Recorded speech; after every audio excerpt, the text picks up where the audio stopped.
This was me as a kid. White. No dark hair or glasses though, and I wasn't a Nintendo fan yet.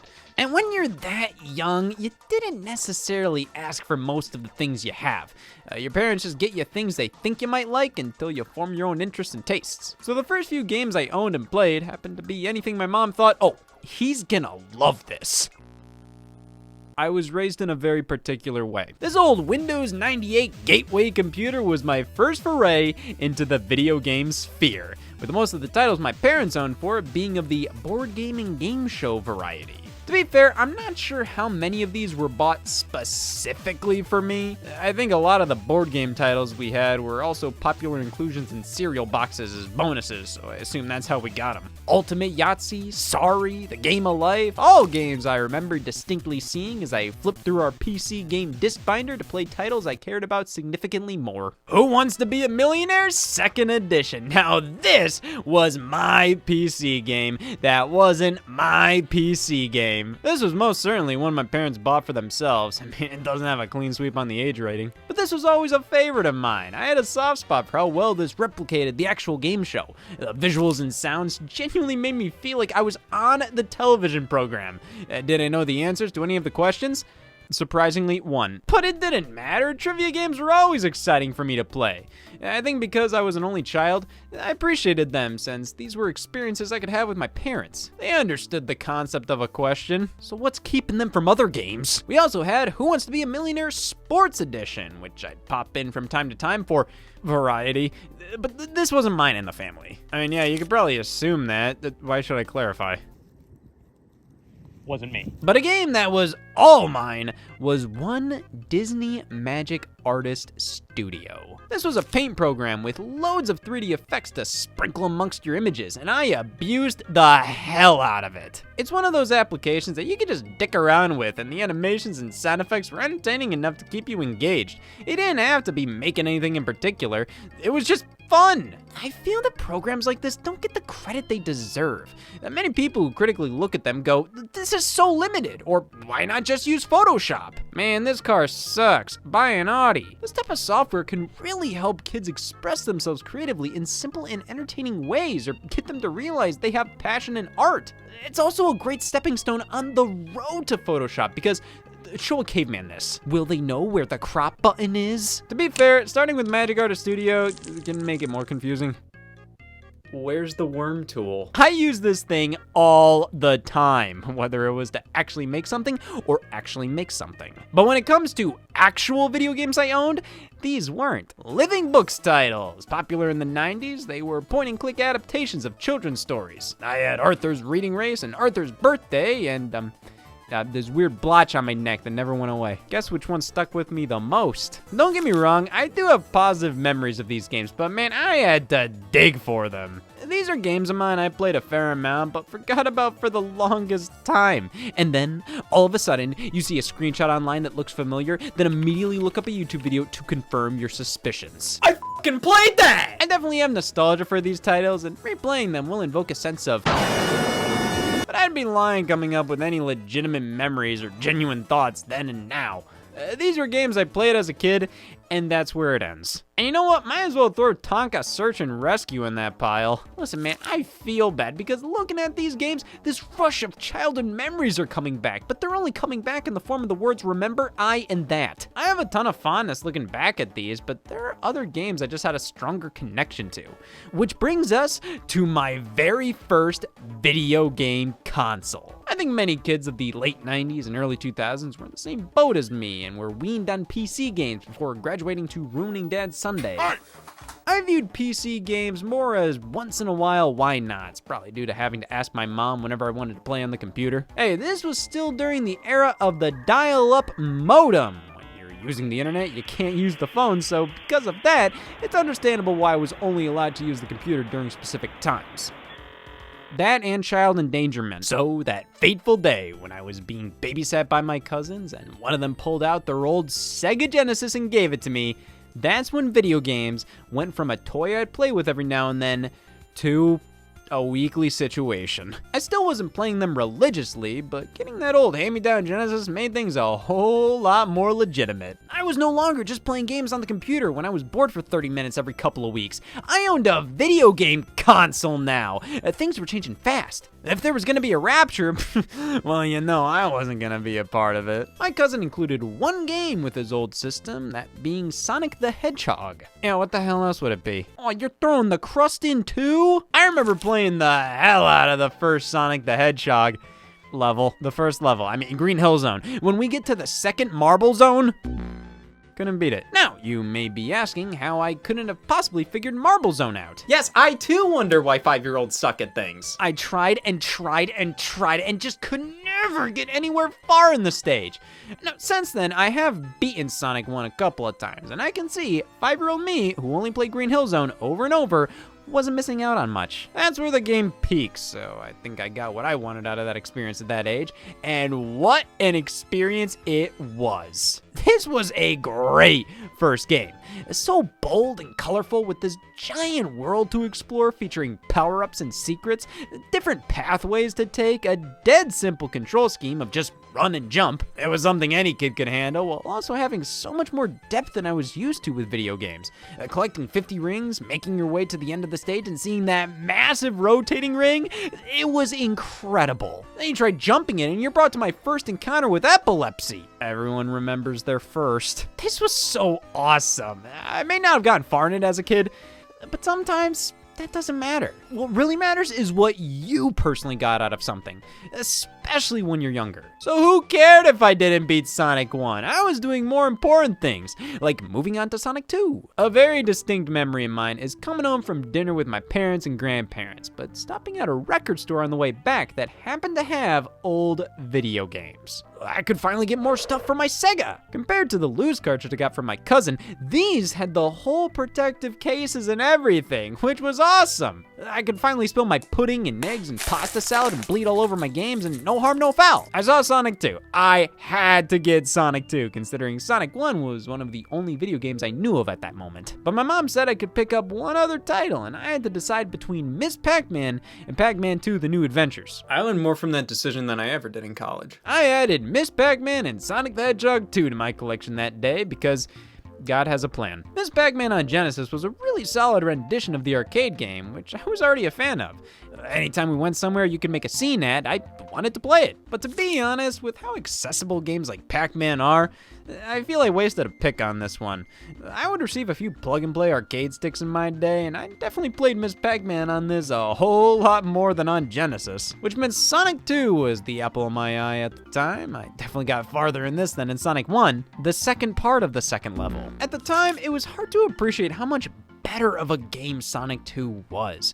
I remember maybe liking it a bit more, probably because Chemical Plant Zone was way more fun than Marble Zone, but I still viewed games as toys, things to play with during playtime. Sonic 1 and Sonic 2 to me were like two dolls that were pretty much the same, so you just kind of stick your hand in the toy box and whatever you pull out, that's what you're playing today, except one is on fire. And that was it for my Sega Genesis experiences as a kid. It really made me realize how one decision can completely change your outlook on life. I definitely wish I spent more time with this platform and had more games for it, but I'm really grateful for having an experience with it at all. This solidified my respect for retro games. That alongside the NES rotting at my grandma's house. Yeah, whenever I'd go to her place, I'd head to the old TV in the den and fire up my cousin's Nintendo, stashed away there with a shoebox of old titles. Some of which included a title that always confused me: Jack Nicklaus's Greatest 18 Holes of Major Championship Golf. Look at this f***er, eh? One of those games I will always remember, even though I never played it. The cartridge's shiny silver label made it damn near unforgettable. It's about time I settled the score and see what I've been missing all these years.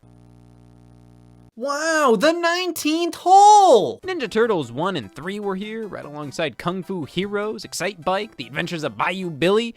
I'm sure you can tell the kind of guy my cousin was. Please tell me I haven't seen him in years. While I dabbled in all of these, none captured my attention quite like Super Mario Bros., Duck Hunt, and Super Mario Bros. 3. I would play each one of these games every time I'd visit. So much to the point where my parents helped me replace the controllers by buying new ones on eBay for the thing. I think my mom noticed I was digging this kind of stuff, and while the computer, Genesis, and plug-and-play sufficed, it was time for an upgrade. I have bad news. Your son is a gamer now. For my birthday in 2002, I received a purple Game Boy Advance, my very first new game system. Now, considering the rest of my family lived an hour away from me, I think my parents knew I needed some backseat entertainment to get through the car rides every weekend. And after spitting milk in my lap fell through, I guess this was the next best option, and the game I got with it was SpongeBob SquarePants Legend of the Lost Spatula for Game Boy Color. Let me tell you, as a kid, you're not always privy to what's considered a good game. Neither are your parents. And as a mother, I don't know why you'd buy your kid this anyways. So, back in the day, licensed games based on properties you already like were like lice. I got him. As a child, I liked SpongeBob. If you will, I was a SpongeBob a sponge a That was my show. Everybody had their show, so don't go making fun of me when your show was goddamn skunk foo. I watched every episode, consumed everything I possibly could revolving around the franchise for the longest time, until that fateful day when I realized the show hadn't been good for years. But those early years, there ain't nothing like it. And hey, this game released during that era. In fact, it's the first SpongeBob game ever. Can you tell? Yeah, even back then, I could tell this was pretty rudimentary. It was hard to unconditionally love this thing simply due to being based on the show I watched when it was so dull and awkward. It's confusing as hell, too. It's oftentimes hard to know where to go and what to do. The game is non-linear in its design and revolves around exploring levels to find items to help us progress, which, hey, they could have just made this a SpongeBob calendar. Props to them for going above and beyond. All right, when do I start bitching again? Well, if only they made this a SpongeBob calendar, I would know! The screen is so zoomed in and SpongeBob jumps so high and stiff that it's beyond annoying to get anywhere, especially when so much of the level design revolves around platforms in the air off the screen. But the developers found a great method to teach players what to do here. They put various enemies in line with your jumping height off screen. That'll teach you to play our game. I never got far in this one as a kid. I honestly would only play it to mess around in some of the levels, maybe look at the main menu since it reminded me of the show. I may have played this a lot back in the day, but by that I mean I let it happen to me. Just a crummy little kid's game, that's all this is. It isn't unacceptable or egregious, it's just completely worthless if you aren't a 6-year-old SpongeBob fan in 2001. I was 5 in 2002. Damn it! Pretty interesting experience getting a Game Boy Color game as my first game on Game Boy Advance. Actually, come to think of it, I might have played around with the aspect ratio stretching feature more than the actual game here. But that's all the more reason to get an actual Game Boy Advance game. And one of my next titles just so happened to be Frogger's Adventures Temple of the Frog. Strange this was one of my first GBA games, as I don't recall being much of a Frogger nut at that age, but hey, maybe I was a late bloomer. This era in gaming felt lucrative for these old school arcade mascots. I mean, simply judging by the fact this was one of my first games and considering how well it sold overall, I think a lot of parents were buying these for their kids because they recognize the names from back in the 80s. Oh, it's Gorf! They'll love Gorf! Temple of the Frog is actually a pretty natural evolution of the original Frogger arcade game, expanding it from one screen to sprawling levels. It ain't half bad. Now, what did 5-year-old Scott think? He didn't. Let's add another to the Scott barely even finished the first level but played this one a lot pile. I don't know what my problem was. It's goddamn Frogger. Well, thankfully, my next game was an entirely different story. Super Mario World, Super Mario Advance 2. The very first Mario game I could call my own, and what an entry to start things off with. Back then, I didn't think twice about this being a game from the 90s thrown onto the GBA. I just viewed it as a game. Well, why didn't I question the copyright date, or the back of the box here, or what the title meant? This was just a Mario game to me.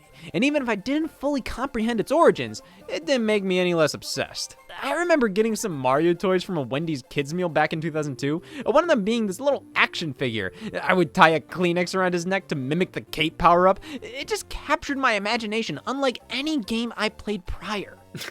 Yeah. This was my go-to cartridge at the time, for more reasons than one. Literally! Included with many Mario games on the Game Boy Advance was a remake of the original Mario Bros. Arcade game, which, was bad. Sure, it's a classic, and we wouldn't have gotten Super Mario Brothers without Mario Brothers. Yeah, okay, well, the same logic applies to Big Kmart. The gameplay design here is solid, but man, the controls just butcher this one. Jumping in this is like...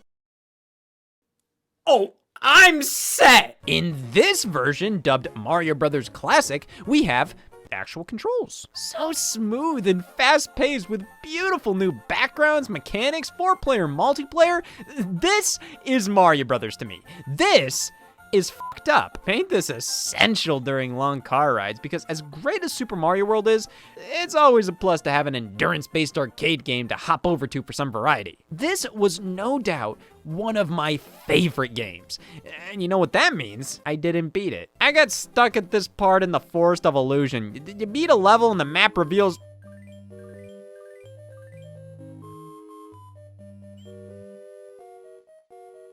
What the hell does that mean? I wouldn't say this made me a die-hard Mario fan, but it for sure put the franchise on the map for me and locked in one of the greatest games of all time as an integral part of my childhood.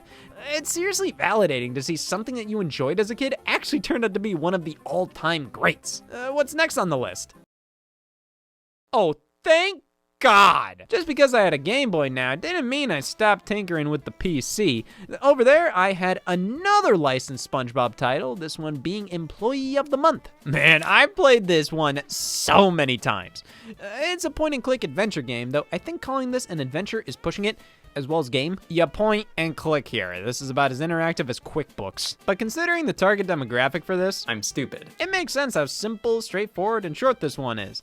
And to be fair, that made it ripe for replays. If I had an hour or two to kill on a lazy summer afternoon, I'd plow through this because why not? Certain aspects always resonated with me. The sound effects, locations, items you collected, public nudity, all things you just remember as a kid. So replaying it today, while I definitely enjoyed myself, it wasn't because this was an ideal experience. Just goes to show how much nostalgia can affect your perception of things, which is perfectly fine. I think it's totally reasonable to like something just because you grew up with it.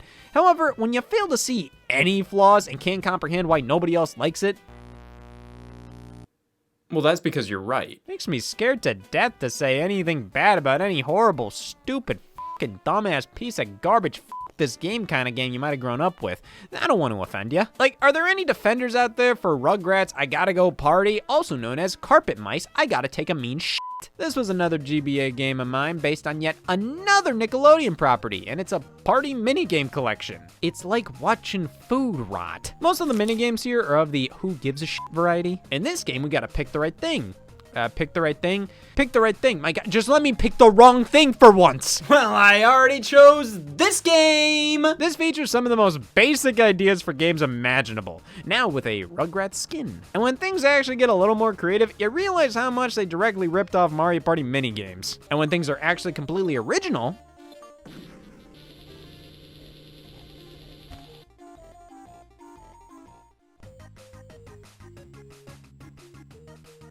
absolute time waster. That's all this was. Not bad, but not substantial whatsoever. It's something for your thumbs to do, the game. Much like I Spy Challenger, another childhood game of mine I damn near blew a gasket trying to remember. Oh, yeah. Completely forgot I owned this, but after replaying it, yep, it's all coming back to me. This was based on the I Spy books, which were always a treat to peruse. And one problem, they don't work with the B button. That's where Challenger comes in. A couple modes are included, which mostly boil down to actual I Spy or matching-based puzzle games. But once again, we have a game I played a lot, but only when I was depressed enough to do so. Car ride fodder, man, which I guess PacMan Collection sort of falls into that category as well. I got 4 Pac-Man games here. Pac-Men, if you will. The original Pac-Man, which I was more than familiar with at this point, but also Pac-Man Arrangement, Pac-Mania, and Pac-Attack, which were entirely new experiences for me. I got a fair amount of playtime out of every title on display here. Though, looking back, I definitely would have preferred getting Namco Museum here instead. I mean, that had Miss Pac-Man, plus a handful of other Namco arcade games I liked, which was definitely better variety than 4 Men. But I still got a lot out of this collection, mostly from Pac-Man Arrangement, basically a new take on the original game with some stage gimmicks and Kinky the Ghost. Definitely makes it way more engaging, especially for a kid. But what sealed the deal for me was the Unlimited Continues, made for an unforgettable night at my grandma's grandma's house where I played this one for hours. It was legendary, which is more than I can say about Pack Attack. I would try this from time to time, but I never understood it all too well. A Pac-Man puzzle game, but of course at the time, I don't think I knew what puzzle games were, so I think I mainly played this when I needed to humble myself a bit. Pac-Mania, Pac-Manic Syndrome. I liked this one because it was 3D and Pac-Man could jump. What did you like as a kid?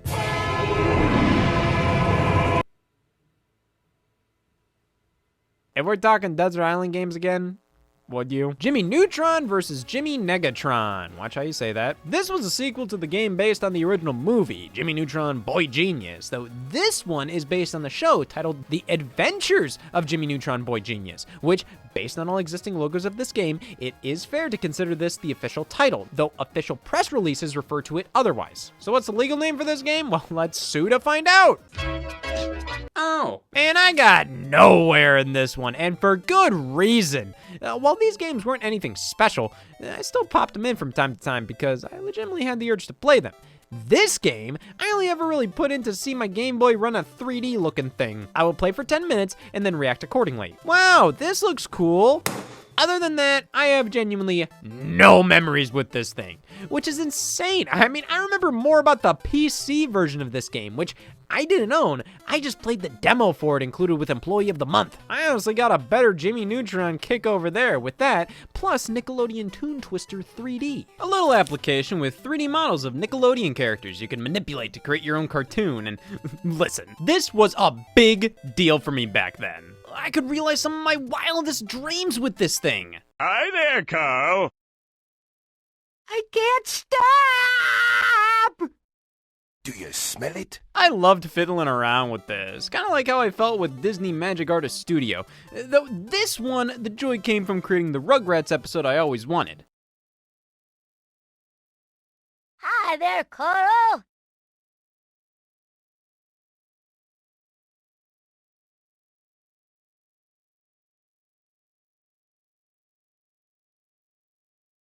Do you smell it?